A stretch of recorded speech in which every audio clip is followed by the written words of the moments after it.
Sekolah Muamalah ANB, cara mudah belajar muamalah.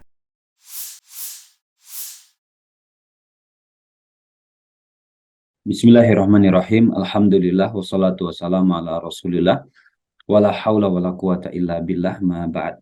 Baik, ini ada pertanyaan dari peserta Sekolah Muamalah ANB dari Ibu Yuni Erawati. Pertanyaannya adalah, berdasarkan penjelasan Ustadz bahwa tukar menukar uang di dalam masjid itu dilarang.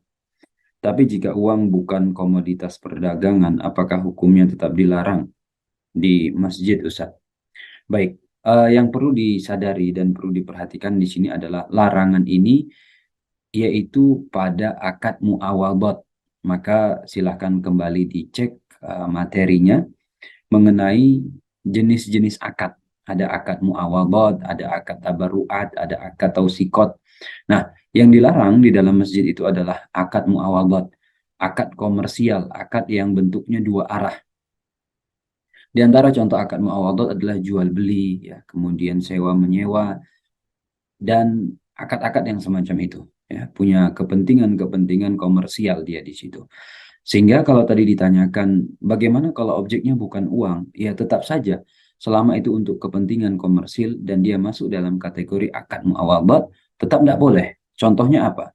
Dia mau beli HP temennya, dia bayarnya pakai dompet, barang ketemu barang. Boleh tidak dilakukan di masjid? Tetap tidak boleh. Kenapa? Akad komersil itu akad muawadhat. Walaupun tidak pakai uang, gitu ya. Sehingga supaya kita tidak salah paham bahwa yang dimaksud di situ adalah akad muawadhatnya. Sehingga kalau misalkan uang, gitu ya, tapi kita tidak melakukan akad komersil, melainkan kita melakukan akadnya adalah akad tabarruat. Misalnya punya uang lalu kemudian mau diinfakkan, punya uang lalu mau dihibahkan, punya uang lalu kemudian mau diberikan kepada orang di dalam masjid ya. Boleh, boleh, tidak masalah. Kenapa? Karena akadnya akad tabarruat, akad sosial. Dia sifatnya satu arah. Sehingga poin pembedanya adalah bukan uangnya sebenarnya, tapi jenis akad yang dilakukannya di situ. Sehingga sama-sama uang bisa dia terlarang kalau masuk ke akad muawadhat, dan sama-sama uang bisa dia menjadi boleh kalau itu akadnya tabarruat. Nah, selain uang juga begitu.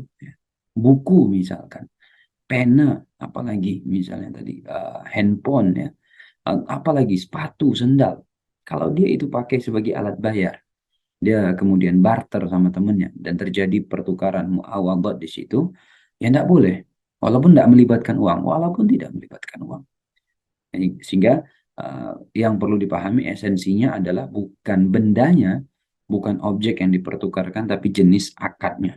Itu kenapa penting dijelaskan sebelumnya di materi, ada akad tausikot, ada akad muawadhat, ada akad tabarruat, karena memang nanti ada tempat-tempat tertentu yang tidak memperbolehkan terjadinya akad muawadhat ya, seperti di masjid misalkan.